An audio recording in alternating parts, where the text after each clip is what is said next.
लाहौर के एक आधुनिक इलाके में फराह अपनी माँ और बहन भाइयों के साथ रहती थी। उसके घर के पास एक क्रिकेट ग्राउंड था जहाँ रोज क्रिकेट मैच होते थे। ग्राउंड के साथ टी जना नाम की एक जगह थी और वहीं पास से ट्रेन की पटरी गुजरती थी जहाँ हर थोड़ी देर में ट्रेनें दौड़ती थीं। वो रोजा तो रखती मगर सारा दिन मोबाइल पर लड़कों से बातें करने और गाने सुनने में गुजार देती। घर का कोई काम न करती और जब वालिद समझाते तो मजाक में टाल देती।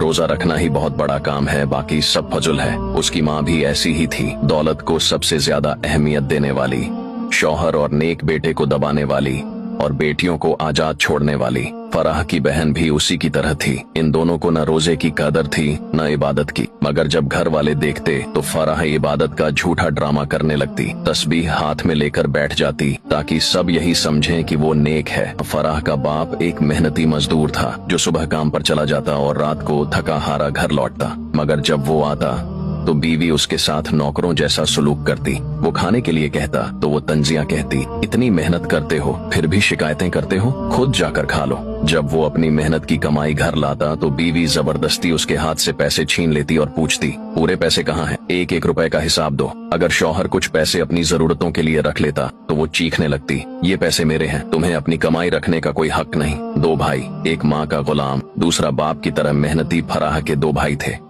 बड़ा भाई जो हमेशा माँ की बात मानता था, उसकी हर बात पर यकीन करता और घर की हर खबर जाकर माँ को बताता। अगर बाप या साजिद कोई बात करते या कोई रिश्तेदार आकर कुछ कहता तो वो फौरन माँ को जाकर खबर दे देता, अम्मी अब्बा ने आज ये कहा, साजिद ने ऐसे बोला, फलां रिश्तेदार ने ये कहा। माँ को उसकी यही आदत पसंद थी और वो उसे सबसे ज्यादा चाहती थी। लेकिन इस बड़े भाई को एक और जुनून था, क्रिकेट। वो हर वक्त क्रिकेट में गुम रहता, जहाँ जाता क्रिकेट क्रिकेट, बस क्रिकेट ही उसकी जिंदगी थी। घर में रहता तो टीवी पर क्रिकेट, बाहर जाता तो दोस्तों के साथ क्रिकेट, और अगर माँ उसे कोई काम कहती तो उसका एक ही जवाब होता, पहले मैच पूरा कर लूं फिर देखता हूं। दूसरा भाई साजिद जो फराह से कुछ साल बड़ा था, अपने बाप की तरह मेहनती था, रोजाना मजदूरी करता, रात को थका हारा घर आता। वो न माँ का लाडला था न बहनों की तरह आजाद, बल्कि जिंदगी की सख्तियों का सामना कर रहा था। साजिद का निकाह हो चुका था और जब वो रात को आता तो थोड़ा सा वक्त निकालकर अपनी बीवी से मोहब्बत से बातें करता, मगर माँ को ये भी बर्दाश्त न था। वो तंज के तीर चलाती,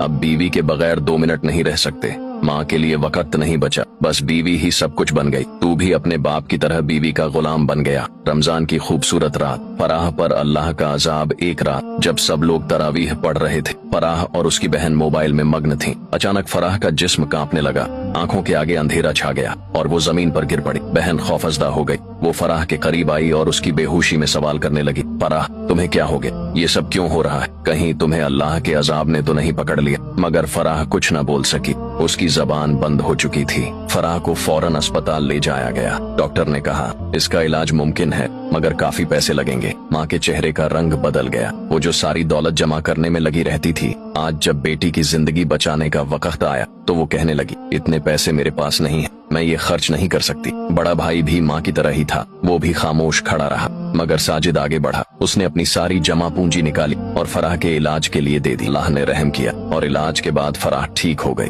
आंख खुलते ही उसकी आंखों से आंसू जारी हो गए। वो रोती हुई साजिद के गले लग गई और रोते रोते कहने लगी, भाई मैंने बहुत गुनाह किए हैं, मैंने बहुत गलत रास्ता इख्तियार किया, मैं अल्लाह से माफी मांगना चाहती हूँ। अब वो मोबाइल छोड़ चुकी थी, मौसीकी और गाने छोड़ चुकी थी, लड़कों से बातें छोड़ चुकी थी और दिल से तौबा कर चुकी थी। वो माँ के पास गई और कहा, अम्मी अल्लाह ने मुझे दूसरा मौका दिया है, आप भी अपनी गलतियों से तौबा कर लें, पैसों की मोहब्बत छोड़ दें, अल्लाह की मोहब्बत इख्तियार कर लें। रमजान हमें सिखाता है कि गुनाह पर पर्दा डालने से कुछ नहीं होता। अल्लाह सब जानता है, लेकिन जो दिल से तौबा करे अल्लाह उसके लिए रास्ते खोल देता है। तौबा का दरवाजा बंद होने से पहले लौट आना ही असल कामयाबी है।